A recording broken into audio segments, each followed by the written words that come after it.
Hi friends, welcome back to my channel everyday new. दोस्तों, बात करेंगे इस वीडियो में हम लोग RRB ALP psycho test re exam के अपडेट के ऊपर। देखिए फ्रेंड्स, काफ़ी ज़्यादा कैंडिडेट परेशान है साइको टेस्ट को लेकर के, और यहाँ पे लगातार ही क्वेरीज इसके रिगार्डिंग आ रही है। चूंकि रेलवे ऑफिशियल नोटिस जारी नहीं कर रही है, अपडेट नहीं दे रही री एग्जाम को लेकर के, तो क्या अब साइको टेस्ट एनटीपीसी सीबीटी 1 के बाद होगा? क्या अंडर ग्रेजुएट वाली पेपर शुरू होनी है तो क्या उसके बाद होगा या फिर उससे पहले पॉसिबल है?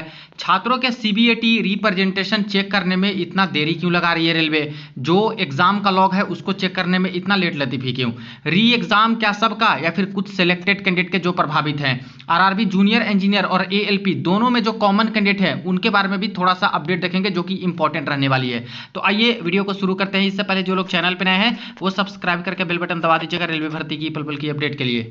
दोस्तों, इससे पहले अगर आप लोग रेलवे के डिफरेंट एग्जाम की प्रिपरेशन करते हो तो देखिए मॉक टेस्ट सबसे इंपॉर्टेंट चीज होती है आजकल के ऑनलाइन के एग्जाम में। और देखिए फ्रेंड्स, टेक्स्ट बुक आपके लिए लाया है बहुत बड़ा सेल, जो कि यहाँ पे बिग मॉनसून सेल चल रहे हैं 28 से 31 जुलाई के बीच में, जहां पे सबसे भारी डिस्काउंट आपको मिलने वाला है। और प्री बुक आप लोग कर सकते हो 26 से 27 जुलाई के बीच में। और देखिए यहाँ पे शुरुआत के 9,999 यूजर्स को सबसे कम प्राइस में दोस्तों text book pass pro by करने का ऑप्शन मिल जाएगा। जनरली यहाँ पे 399, 450, 550 ऐसे में आपको साल भर का मॉक टेस्ट मिलता है। लेकिन दोस्तों यहाँ पे अगर प्री बुक करते हो तो शुरुआती के 9,999 लोगों को सिर्फ और सिर्फ 300 रुपए में आप लोग एक साल वाला text book pass pro by कर सकते हो। तो यहाँ पे वीडियो के डिस्क्रिप्शन बॉक्स में लिंक मिल जाएगा, वहां से चेक कर लीजिएगा।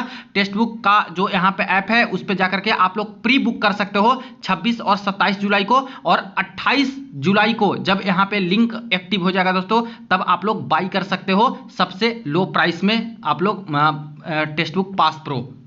दोस्तों, आरआरबी एएलपी के कैंडिडेट साइको टेस्ट की री एग्जाम का डेट का इंतजार कर रहे हैं। डिसीजन क्या आता है रेलवे की तरफ से उसका वेट कर रहे हैं। लेकिन दोस्तों अभी तक कोई ऐसी ऑफिशियल नोटिस रेलवे जारी नहीं कर रही है, और सबसे बड़ा परेशानी का सबब यही बना हुआ है। ठीक है, अब इसी बीच में दोस्तों आरआरबी एनटीपीसी का पेपर शुरू होने जा रहा है, जिसकी नोटिस ऑलरेडी रेलवे ने पहले ही निकाल रखी है कि अंडर ग्रेजुएट का जो पेपर यहाँ पे चलेगा सीबीटी 1 वाली, वो यहाँ पे 7 अगस्त से शुरू होकर के 8 सितंबर के बीच में पेपर चलने वाले हैं। ठीक है, साइको टेस्ट 15 तारीख को कंडक्ट हुआ था, और इसके बाद जो यहाँ पे कुछ डिसीजन लेना है रेलवे को, काफ़ी रिप्रेजेंटेशन गए हैं और कंप्यूटर जो यहाँ पे ऑफ हो गए थे, दिक्कत हुआ था एग्जाम लॉग को चेक करने के लिए जो बोला गया था रेलवे की तरफ से। अभी तक 10 दिन बीत चुका है फ्रेंड्स, 10 दिन से ज़्यादा, और अभी तक कोई ऐसी नोटिस नहीं आई है। गौरतलब है कि जब 2018 में ऐसा केस हुआ था तो इस 10 दिन के अंदर री एग्जाम कंडक्ट करा लिया गया था, और अभी 10 दिन बीत जाने के बाद एक नोटिस तक रेलवे वाले नहीं दे रहे हैं। हालांकि यहाँ पे जब कॉल किया जा रहा है आरआरबी को, ईमेल किया जा रहा है, उसका भी जवाब सही से यहाँ पे नहीं दिया जा रहा है कि कब तक पेपर यहां पे कंडक्ट कराएंगे। और दूसरी चीज, अब ये जो एग्जाम है एनटीपीसी वाला वो बिल्कुल आ चुका है एकदम। 7 अगस्त से पेपर शुरू है, और जिसका सिटी इंटीमेशन 10 दिन पहले आता है, यानी कह लें तो मंडे तक इसका सिटी इंटीमेशन भी जारी हो जाएगा। तो कैंडिडेट तो अब पूरी तरह से कंफ्यूजन में है कि आखिर अब होगा क्या इस साइको टेस्ट का। क्या 7 अगस्त से पहले कंडक्ट करा भी पाएगा रेलवे साइको टेस्ट, या फिर ठंडे बस्ते में डालने की कोशिश की जा रही है और अब सीधे पूरा पेपर कंडक्ट कराने के बाद एनटीपीसी सीबीटी 1 का 8 सितंबर के बाद कंडक्ट कराएंगे? क्योंकि रेलवे का इतिहास भी रहा है कि कोई पेपर चलता है तो लगातार उसका पेपर चलता है, उसके बीच में कोई दूसरा पेपर कंडक्ट ही नहीं कराते हैं। अभी तक ऐसा कुछ नहीं हुआ है। तो यही लग रहा है छात्र को कि अगर 7 अगस्त से पहले नहीं कंडक्ट हुआ तब तो यहां पे सीधा सीधा एनटीपीसी के बाद ही अब पेपर कंडक्ट होगा, और ऐसे में पूरा का पूरा छात्र ही परेशान होंगे। इससे रेलवे को तो कुछ जाता नहीं है, चाहे कितना भी लेट लतीफी ये लोग कर लें। तो सवाल सीधा खड़ा हो रहा है रेलवे के ऊपर कि एक्चुअल में रेलवे के अंतर्गत अंदर अंदर चल क्या रहा है, और क्या डिसीजन लेना इतना मुश्किल है क्या? जो कैंडिडेट यहाँ पे कुछ को दिक्कत हुआ साइको टेस्ट के दौरान, तो इतना भी तो दिक्कत नहीं हो सकती है कि यहाँ पे 10 दिन लगाने के बाद भी अभी तक यहाँ पे शॉर्ट लिस्ट ना कर पाए हों? और क्या एक्चुअल में कारण है, कर क्या रहा है रेलवे की इतना लेट लतीफी यहाँ पे हो रहा है? अब इसके रिगार्डिंग दोस्तों काफी इंफॉर्मेशन भी मैं निकालने की कोशिश कर रहा हूँ। काफी कैंडिडेट के क्वेरीज आते रहते हैं, कमेंट भी आते रहते हैं कि सर कुछ ना कुछ अपडेट दीजिए, कहीं से अपडेट निकालिए कि रेलवे के अंतर्गत चल क्या रहा है। तो कल भी मैंने बातचीत किया था आरआरबी रांची जोन से, मैंने बातचीत किया था फ्रेंड्स, और इनसे अच्छी खासी बात हुई। और इसके बाद आरआरबी मुंबई जोन से भी बात हुआ, जो कि नोडल आपकी आरआरबी है, हेड आरआरबी मुंबई को ही पूरा का पूरा एग्जाम का जिम्मा दिया गया कंडक्ट कराने का एएलपी का। तो यहां से तो इंफॉर्मेशन कुछ खास नहीं निकल के आई। यहां पे यही बोला गया कि बहुत कंप्लेन हमारे पास आए और सारे कंप्लेन को हमने फॉरवर्ड कर दिया मुंबई जोन में, और री एग्जाम सबका होगा या नहीं होगा तो इसके बारे में बोला गया कि बहुत कैंडिडेट के कंप्लेन आए हैं, इसको देख करके लग रहा है कि री एग्जाम कंडक्ट हो सकता है। पूरी तरह से कंफर्म नहीं बताया कि होगा कि नहीं होगा, और ये भी बोले कि पूरा डिसीजन आरआरबी मुंबई को लेना है। ठीक है, मुंबई जोन वाले ने कॉल उठाया तो इनका कहना है कि सिर्फ वेबसाइट को चेक करिए, वहीं पे सारी अपडेट आएगी। और री एग्जाम की बात कही गई कि पूरा का पूरा छात्र का री एग्जाम होगा, तो टाल मटोल कर दिए, सीधे बोले कि जो होगा ऑफिशियल वेबसाइट आ जाएगी, वेबसाइट पे वहीं पे आपको पता चलेगा, इसके ऊपर काम चल रहा है। ठीक है, तो कब तक काम चलेगा? कुछ ही कैंडिडेट को दिक्कत हुआ है तो शॉर्टलिस्ट करने में इतना देरी क्यों हो रहा है? एक नोटिस तो निकाली जा सकती है कि हाँ एक्सपेक्टेड एग्जाम कब तक लीजिएगा, कम से कम एक नोटिस भी निकालो तो भरोसा रहता है छात्र को। ना छात्र इस तरफ के हैं ना उस तरफ के हैं, जिन छात्र का पेपर अच्छा गया है वो भी कंफ्यूजन में है, जिन छात्र का पेपर खराब गया है वो तो सोच ही रहे हैं कि दोबारा हो जाए, और जो बेचारे बीच में अटके हुए हैं रेलवे की गलती के कारण, वो तो ऐसे भी परेशान है कि आखिर उनके साथ क्या होगा। अब अगर बात करें कुछ यहाँ पे ये सब चीज़ों को देखते हुए जो भी चीज़ें हुई है कि क्या सारे के सारे छात्र का री एग्जाम रेलवे कंडक्ट कराएगी क्या, इसलिए तो लेट लतीफी नहीं हो रहा है। तो देखिए फ्रेंड्स, ऐसा चांस बड़ा कम लग रहा है, क्योंकि अगर रेलवे को री एग्जाम कंडक्ट कराना होता ना सभी के सभी छात्र का, 21 जून के छात्र को, तो इतना लेट करती ही नहीं। जाहिर सी बात है कि अगर उनके पास कंप्लेन गई थी कंप्यूटर लॉग आउट होने का, या फिर सर्वर डाउन होने का, या फिर मेमोरी टेस्ट में दिक्कत का, या फिर पेन पेपर वाला जो मामला निकल के आया था कि कई जगह पे पेन दिया गया डिक्लेरेशन के बाद नहीं लिया गया, कई जगह पे पेपर दे दिया गया, इसके बाद कई जगह जो कैंडिडेट अपना डिक्लेरेशन लेकर के गए थे लेसिक सर्जरी वाला, उसके उस पेज को लौटा दिया गया, तो उस पेज के पीछे भी ड्रॉ कर सकते थे, हाथ पे ड्रॉ कर सकते थे, मेमोरी टेस्ट को बेंच पे ड्रॉ कर सकते थे। तो ये इन चीजों को रेलवे 1 से 2 दिन में जांच पड़ताल करके यहां पे पूरा का पूरा क्लियर कर देता मामला आर या पार वाला कि हाँ भाई इस तरह से दिक्कत हुआ है और छात्र इससे बिल्कुल प्रभावित होंगे इस साइको टेस्ट से, इसीलिए बायस्ड हो गया ये पेपर और दोबारा हम लोग कंडक्ट कराएंगे। बट ऐसा रेलवे कर रही है क्या? यानी कि उनके लिए ये सारे मामले उतना ज्यादा इंपॉर्टेंट नहीं लगते हैं, जो पेन पेपर और बाकी सारी चीजें हम लोग देख रहे हैं। ऐसा रहता ना तो पूरा का पूरा कैंसिल करके हर एक लोग का एग्जाम ये लोग कंडक्ट करा लेते 2 दिन के अंदर नोटिस निकाल के, जबकि ऐसा नहीं कर रहे हैं। यानी कि जितने रिप्रेजेंटेशन आरआरबी की तरफ से, जितने आरआरबी वालों ने कंप्लेन किया, उन सब की रिप्रेजेंटेशन को देखेंगे और चेक करेंगे। बट तब भी लगता है कि क्या ऐसा करना उचित है? आप क्या सभी 21 आरआरबी जोन से 100 कैंडिडेट का सैंपल नहीं ले सकते क्या, कि हाँ भाई 100 कैंडिडेट के सैंपल ले लो कि कौन कौन से कैंडिडेट का किस किस सेंटर पे क्या क्या दिक्कत हुआ है, और अगर किसी पर्टिकुलर दिक्कत से कुछ ज्यादा छात्र प्रभावित हैं तो उसको सीरियसनेस मानो और उनका भी पेपर को रीशेड्यूल करो, या फिर उनके साथ धोखेबाजी नहीं होनी चाहिए। तो क्या सब के सब छात्र जितने कंप्लेन गए हैं उनको चेक करना जरूरी है? और चेक करना जरूरी ही है तो आपके पास इतना इंप्लॉय क्यों नहीं है? क्यों लेट लतीफी यहाँ पे हो रही है?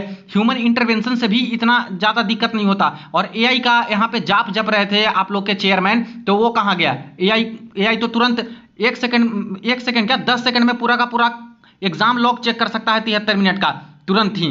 तो क्या 1,25,000 लोगों का चेक करने में क्या ही जाता है? और रेलवे वाले क्या 1,25,000 का तो बोल ही नहीं रहे हैं, बोल रहे हैं कि जिस सेंटर पे यहाँ पे जिनको दिक्कत हुआ है उसी कैंडिडेट का हम लोग चेक करेंगे। देख रहे हो आप लोग कि कुछ सेंटर कुछ विशिष्ट उम्मीदवार का ही हम लोग चेक करेंगे और उनके ऊपर डिसीजन यहाँ पे हम लोग लेंगे। तो सारे का चेक नहीं करना है, तब किस चीज में दिक्कत हो रही है भाई, किस चीज में देरी हो रही है? तो सब छात्र का री एग्जाम दोबारा कंडक्ट कराएं, ऐसी पॉसिबिलिटी थोड़ा सा कम लग रहा है, क्योंकि अगर ऐसा करना होता रेलवे को तो पहले 1-2 दिन में नोटिस निकाल के पूरा का पूरा एग्जाम कंडक्ट करा सकते थे, लेकिन ऐसा कर नहीं रही है। लेकिन तब भी दोस्तों क्लैरिटी नहीं दे रही है कि आखिरकार वो कर क्या रहे हैं। अब तक इनको किसी न किसी हाल में नोटिस यहाँ पे दे देनी चाहिए थी। अब देखिए आज सैटरडे है, लगभग अब आज का भी दिन है जो कि खत्म ही होने वाला है। अभी तक तो कोई नोटिस नहीं आई है, जब मैं वीडियो रिकॉर्ड कर रहा हूँ तब तक दोस्तों कोई नोटिस अभी तक आई नहीं है। ठीक है, अभी थोड़ा सा समय बचा हुआ है, देखिए आज आती है रात तक या फिर नहीं, ऐसे तो चांस बड़ा कम ही लग रहा है। ठीक है, और कल हो गया संडे, अब संडे को रेयरली ही कोई नोटिस आती है, हालांकि आ जाती है अगर यहाँ पे जरूरत वाली नोटिस हो तो आ जाती है। प्रीवियस में जब 68 मिनट से 73 मिनट इनको बढ़ाना था तो संडे को ही ये लोग नोटिस दिए थे, आपको पता होना चाहिए। ठीक है, तो संडे को भी चांस होगा कि नोटिस आ सकती है, वरना दोस्तों मंडे को ज्यादा चांस होगा कि नोटिस यहाँ पे दे सकते हैं। और अगर मंडे तक नोटिस दे देते हैं तो 7 तारीख से आपका एनटीपीसी सीबीटी 1 वाला पेपर शुरू हो रहा है। ठीक है, तो अगर मंडे तक नोटिस आ जाती है ऑफिशियली तो हो सकता है कि 7 से पहले तक ये लोग साइको टेस्ट का पेपर है जो कि कंडक्ट करा सकते हैं जो प्रभावित छात्र हों, या फिर कुछ नहीं कहा जा सकता रेलवे का कि हो सकता है कि सारे के सारे छात्र का चेक करने के बाद यही डिसीजन ले ले कि भाई इससे बहुत प्रभावित होगा छात्र और इसलिए सबका री एग्जाम करेंगे। तो कुछ अभी कहा ही नहीं जा सकता क्योंकि रेलवे बताना चाह ही नहीं रही है। और रही बात दूसरे आरआरबी की कि आरआरबी रांची ने क्या कहा, आरआरबी गुवाहाटी ने क्या कहा, आरआरबी सिकंदराबाद जोन ने क्या कहा, तो देखिए कुछ भी कह ले फ्रेंड्स, सब लोग आरआरबी मुंबई जोन के डिसीजन पे ही डिपेंडेंट हैं, क्योंकि मुंबई जोन को फैसला लेना है सारे जोन से रिप्रेजेंटेशन को देखने के बाद कि आखिरकार क्या फैसला लेती है, क्या ये हित में है कि सबका री एग्जाम कंडक्ट करा ले, या फिर इसी से काम चल जाएगा कि जो यहाँ पे प्रभावित छात्र हैं उनका करा ले। तो ये पूरा फैसला इनको लेना है, इसलिए सारे आरआरबी जोन वाले अभी चुप्पी साधे हुए, कुछ आपको इन्फॉर्मेशन दे नहीं रहे हैं। कैंडिडेट ईमेल भी कर रहे हैं तो कोई जवाब दिए बिना, देखिए बिलासपुर जोन ने क्या किया, जितने छात्र ने ईमेल किए, कंप्लेन किए, सबको यहाँ पे भेज दिया चुपचाप आरआरबी मुंबई में कि मैं नहीं जानता। ठीक है, तो सारा फैसला ही मुंबई जोन के लेना है, और मुंबई जोन जो फैसला लेगी वही सर्वोपरि होगा, वो सबको मानना होगा। तो मंडे तक अगर नोटिस आती है तो चांसेस रहेगा कि 7 से पहले यहाँ पे पेपर है जो कि आपका कंडक्ट हो सकता है 7 अगस्त से पहले तक। ठीक है, क्योंकि प्रीवियस में 10 दिन में जब करा सकती है तो कुछ अगर ऐसे छात्र होंगे जो यहाँ पे खास करके प्रभावित छात्र हैं, उनका अगर लेना हुआ, जैसे कि 3000 हो, 4000 हो, 5000 हो, या अंडर 10,000 भी हो, ऐसे प्रभावित छात्र जिनको शॉर्टलिस्ट कर ले रेलवे, तो उनका पेपर कंडक्ट कराना बहुत मुश्किल नहीं होगा। तो इससे पहले भी हो सकता है।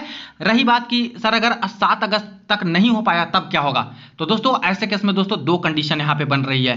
पहली चीज ये होगा, जैसे आप लोग भी सोच रहे हो और डर भी रहे हो कि हो सकता है एनटीपीसी के बाद पेपर कंडक्ट कराए, तो ये भी पॉसिबिलिटी लग रहा है कि हो सकता है एनटीपीसी के बाद ही पेपर कंडक्ट कराए और बिल्कुल इसको ठंडे बस्ते में डाल दे, क्योंकि इतना लेट लतीफी कर रही है, इतना बनता ही नहीं था, इतना लेट करने का कोई चांस ही नहीं बनता था जितना लेट जानबूझ के लगा रही है रेलवे।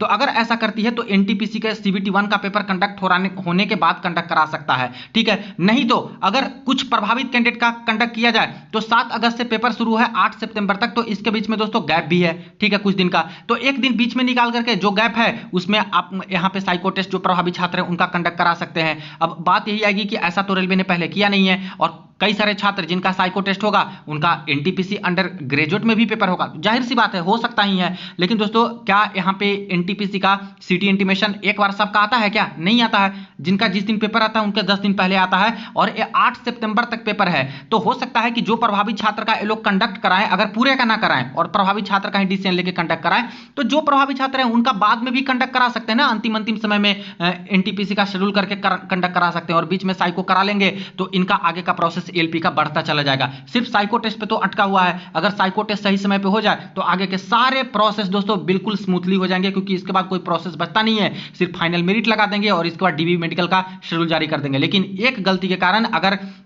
लेट लतीफी करना हो तो एनटीपीसी के बाद अगर कंडक्ट कराए जानबूझ करके, तो ऐसे में समझिए कि बिल्कुल लेट करने के ही मूड में है, और ऐसे में बड़ा दिक्कत हो जाएगा और भी लेट लतीफी यहां पे हो जाएगी।